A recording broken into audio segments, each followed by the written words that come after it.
I'm Robert Dunn. I am Miss Robinson's grandfather. I am in Charleston, South Carolina on my porch. It's Super Bowl Sunday, 2018. I hope you just kind of sit back and listen to an old man tell you some stories. And I hope Miss Robinson's told you that you won't be tested on what I'm about to tell you. I'm a university professor and I know the aspect of being tested on what you're about to hear, and I don't want you to think that. This is not going to be a history lesson. There's a lot happening that they're commemorating a 50th anniversary for. Martin Luther King died 50 years ago. Robert Kennedy got shot. The Tet Offensive in Vietnam was taking place. And there's a little town that's close to Charleston, Orangeburg, that the Orangeburg Massacre happened in 50 years ago, where 3 black men were shot. 3 black students were shot. They were protesting a bowling alley that was segregated. All they wanted to do was to bowl. We must study history, else we'll tend to repeat our mistakes. Always remember that. But let me tell you about how I grew up 70 years ago. I grew up in a little small town, Roanoke, Alabama, 5,000 population. We had less than probably half dozen traffic lights in town. I graduated from high school in 1966. It was the last segregated class of high school. I came from a middle class home. I walked to school, I walked to town. I shot marbles with friends. In the summertime, I went swimming just about every day in a public swimming pool. Big swimming pool. And about the only technology that we had at home, besides the TV, was an old rotary telephone. They had a long extension cord that when you got a phone call that you wanted to be private, you drug that extension cord into your room and you shut the door. If you were lucky, you had a private line. If you weren't so lucky, you had what's called a party line, but that's another story for another day. In this context, my little small town that I grew up in, Roanoke, had 3 parts of town. There was the colored part of town. The main industry in town was a textile mill. There was a mill part of town that the mill was in, and all the people that worked in the mill, they were there. And then the third part of town was the part of town that I lived in. Now, we read about all the problems that were happening in Birmingham, Montgomery. We were a couple of hours from both of those cities. The marches that were happening in Selma. But none of that was happening in small town Alabama, Roanoke. Everybody knew their place in the community and knew for lack of a better word to describe it, the code of ethics. Blacks were supposed to behave a certain way, as were whites, as were the mill workers that in their community. There were signs that said colored only.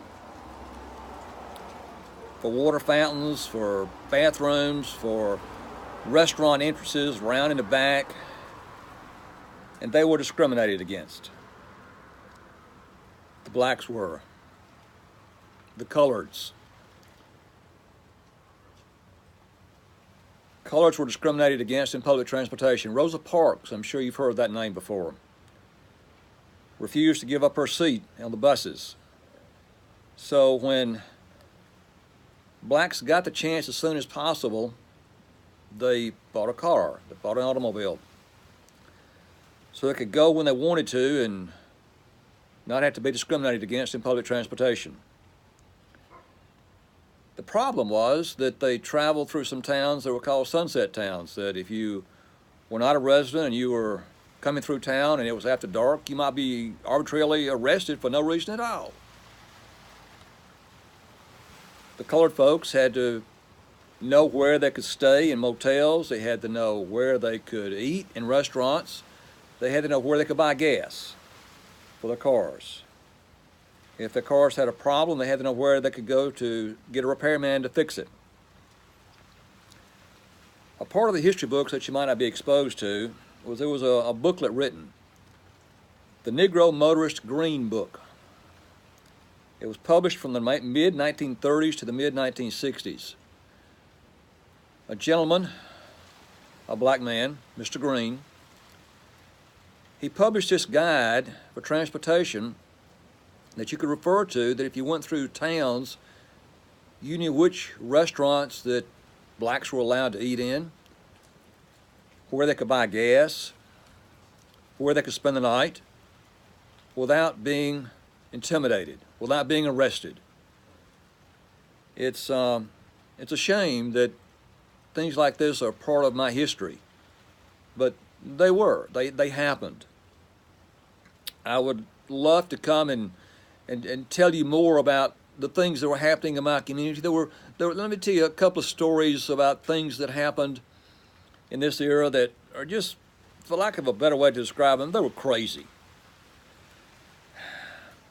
My high school class, being the last segregated class, we had fundraisers for 2-3 years before we were seniors, getting money up for a senior trip.